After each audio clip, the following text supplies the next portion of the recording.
All right, everybody, it's Tuesday. We have a little bit different workout. We're gonna have a workout followed by some post-workout strength. And what I mean by different is we have single unders written into the workout. This is a great day for if you're working on your doubles, but they do get frustrated. I know all those looks on people's faces, or when Eric's throwing his jump rope, that look of frustration. Today's your day, crush the singles. If you typically have doubles, do the singles. The workout calls for singles. Let's see if you can now do both. Okay, are you only a doubler, or can you also now revert back to being able to do singles nice and fast and efficient? So it's 3 rounds for time. We have an 18-minute cap. It starts with 100 singles. Let's get that jump rope. If we're working on now going back from doubles to singles, we're thinking about keeping those wrists right here. Quick, fast jumps. And try to get through those 100 as unbroken as possible. We'll then go to 40 sit-ups.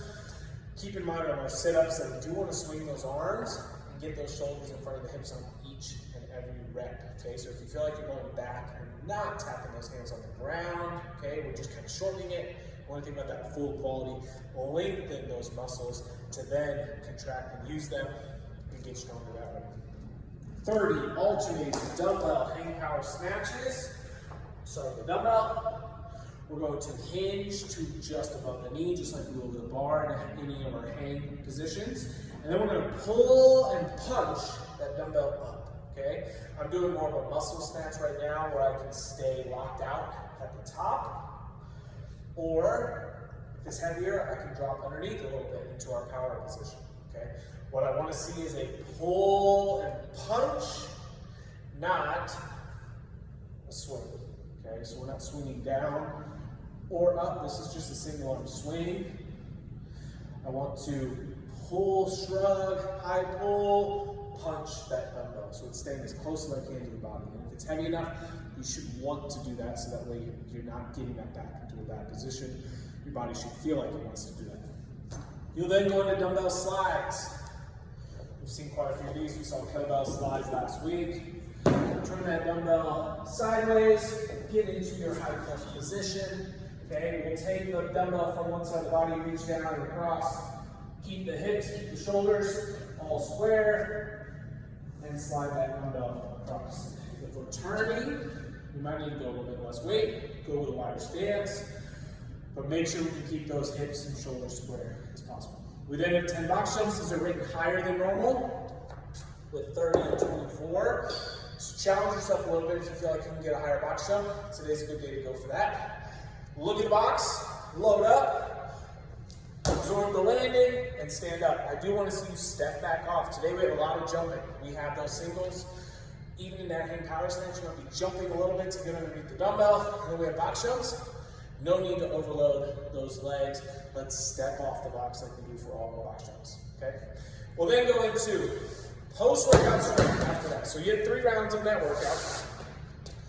For the post-workout strength, we have wall sits, hollow holds, and then we're going to work on some handstand holds or holding weights overhead. So for our weighted wall sit, we're going to take it up bell. We're going to get down into that position against the wall, where my shins are basically vertical, my thighs parallel with the floor. I can hold the dumbbell here just sitting on the lap, but I don't want to press against my legs. I could make this more difficult with a gun hold, or holding it anywhere in the goblet, right in front, but we're going to try to hold for that full minute. We then go into 30 seconds of a hollow hold. When we hollow hold, this is one of the few times I'm telling you to round your back. You want to round it into the floor each and every time.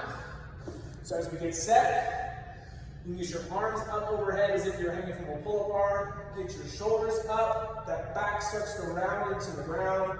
Get those toes up and hold.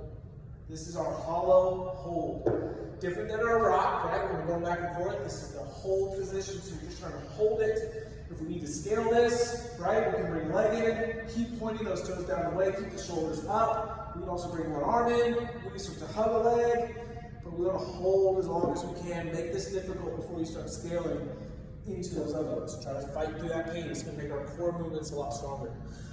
We then go into 30 seconds of a handstand hold. And there's a couple different ways we can do this. We could flip up into the wall, or we can wall walk into it. So if you're uncomfortable with flipping into the wall, a little bit easier version is going to be to walk those hands from here, get the hands up the wall, here. Okay, then you can walk back down and come back down. If you're comfortable enough to flip up, we'll now be facing the wall when we start. And we're going to try to control our feet going into that wall when we kick up. So we'll be here, kick up, lock those arms out and hold that whole time. Okay, so 30 seconds is the goal. We haven't done those a lot, so build up smartly on that. Maybe you want to just try half of it. If it's a no-go for the wall, we're going to take dumbbells or even a plate. We are going to hold overhead, arms locked out, in line with the midline for that full 30 seconds. Okay, so we'll have plenty of shoulder work and some leg work and all sorts of work in the workout. Goal is to finish in that time cap. And then when we get to that post-workout strength, we'll see some of those different wall sit, hollow hold, and fun handstand holds against the wall. See everybody on Tuesday.